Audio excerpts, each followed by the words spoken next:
Ya, assalamualaikum warahmatullahi wabarakatuh. Sobahul khair. Alhamdulillah kita bertemu lagi di pelajaran bahasa Indonesia melalui sistem daring ya atau online. Nah, seperti yang Bapak sampaikan tadi, kita akan membahas tentang peribahasa dan ungkapan. Nah, sekarang kita akan belajar tentang ungkapan karena tadi kita sudah belajar tentang peribahasa. Ungkapan atau idiom. Ya, apa sih ungkapan atau idiom itu? Nah, ungkapan, pengertian ungkapan, yaitu gabungan kata yang membentuk makna baru yang tetap dan tidak sama dengan makna kata penyusunnya. Ungkapan ini terdiri dari beberapa kata, gabungan kata yang membentuk makna baru, tapi maknanya itu tidak dapat disamakan dengan makna aslinya, atau makna ungkapan itu bersifat konotatif, makna kiasan, bukan makna sebenarnya. Ada konotatif, ada denotatif. Nah, konotatif itu makna kiasan atau makna tidak sebenarnya, dan makna denotatif, deno ya. Kalau kono itu kiasan, kalau deno itu makna sebenarnya. Nah, contoh ungkapan banting tulang. Banting itu kan bisa melemparkan benda ke bawah dengan keras ya. Itu makna denotasi atau denotatif. Makna sebenarnya banting itu. Kemudian tulang itu kan kerangka atau tempat melekatnya daging. Itu makna sebenarnya. Tapi dalam ungkapan banting tulang itu menjadi satu kesatuan kata yang membentuk makna baru. Artinya banting tulang itu adalah kerja keras. Nah, ini adalah contoh ungkapan.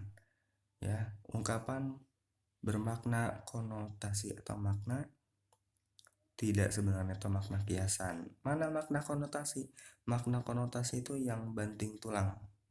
Ya, konotasi itu banting tulangnya, ya, kerja keras adalah makna sebenarnya. Kemudian ada gulung tikar. Nah, gulung tikar, gulung berarti lembaran yang dilipat menjadi bulat. Ini makna sebenarnya, makna denotasi. Kemudian ada tikar, alas yang terbuat dari anyaman atau mendong ya, dan sebagainya. Itu makna denotasinya. Tapi makna ungkapannya, gulung tikar adalah bangkrut atau rugi besar sampai tidak bisa beroperasi lagi atau berusaha lagi. Nah, ini ungkapan yang bermakna konotasi, yaitu gulung tikarnya ya. Gulung tikar adalah bermakna konotasi yang artinya bangkrut atau rugi besar. Nah, juga ada contoh-contoh lain ungkapan seperti angkat kaki, artinya pergi. Naik pitam, marah. Buah bibir, ya, topik pembicaraan atau bahan pembicaraan. Ya, orang-orang yang suka gibah nih, ya, gosip, ya, itu buah bibir tuh. Suka melakukan ya atau mencari-cari buah bibir bahan pembicaraan. Angkat tangan artinya menyerah. Ya. Makanya kata polisi, angkat tangannya. Artinya apa? Suruh menyerah. Menyerah atau tidak gitu.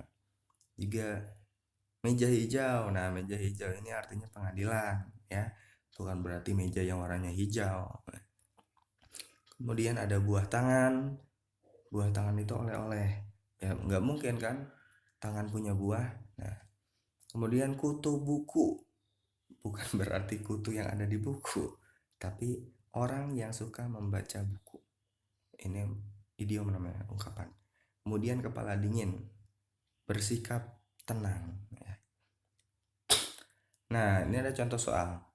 Ari, Devri, dan Bagus adalah siswa kelas 6 SD Merapi. Mereka berteman baik sejak kelas 1 SD. Di antara mereka bertiga, Ari anak yang paling mudah menyerah saat menyelesaikan tantangan soal-soal sekolah. Ungkapan yang menggambarkan sikap Ari adalah angkat kaki, angkat beban, angkat tangan, panjang tangan. Angkat kaki bukan berarti kakinya diangkat, angkat kaki ya berarti pergi ya. Kemudian angkat beban. Ada ungkapan angkat beban? Tidak, itu adalah makna denotasi atau makna sebenarnya. Nah, ada panjang tangan. Panjang tangan, tangannya panjang itu bukan. Panjang tangan ini adalah ungkapan dari orang yang suka mencuri. Kemudian angkat tangan. Nah, di sini kalian harus bisa menemukan kota kuncinya dalam soal ungkapan. Makanya di sini Bapak garis bawahi dan Bapak tandai hitam mudah menyerah. Artinya sikapnya, sikap siapa sih yang di sini yang diceritakan tuh? Oh, sikap si Ari. Sikap si Ari ini apa? Mudah menyerah. Nah, makanya Bapak hitamkan dan Bapak garis bawahi itu. Nah, di antara ungkapan ini yang lebih cocok adalah ya,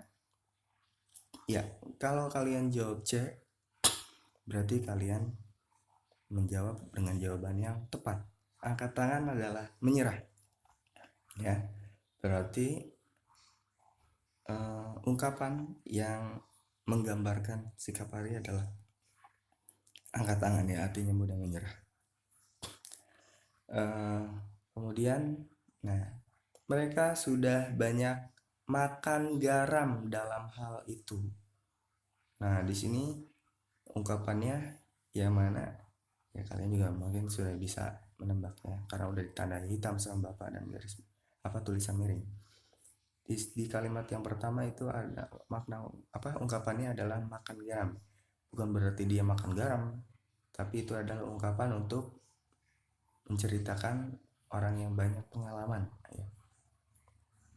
Nah, kemudian kalimat kedua, hati-hati terhadapnya. Ia terkenal si panjang tangan. Ya, bukan tangannya panjang kayak Luffy ya, tapi si panjang tangan ini adalah ungkapan untuk orang yang suka mencuri. Nah, sebenarnya masih banyak contoh ungkapan-ungkapan yang ada dan mungkin kalian juga beberapa juga sudah paham. Pesan Bapak untuk ungkapan ya, materi ungkapan ini sama seperti peribahasa, kalian harus banyak membaca contoh-contoh ungkapan dan melihat contoh kalimatnya supaya kalian bisa memahami ungkapan seperti apa ya dan peribahasa seperti apa, karena peribahasa dan ungkapan itu berbeda. Kalau peribahasa itu dia berbentuknya kalimat, tapi kalau ungkapan atau idiom itu hanya berbentuk kata ya, itu perbedaannya. Mungkin itu saja yang bisa Bapak sampaikan, kurang lebihnya mohon maaf atas segala kekurangan.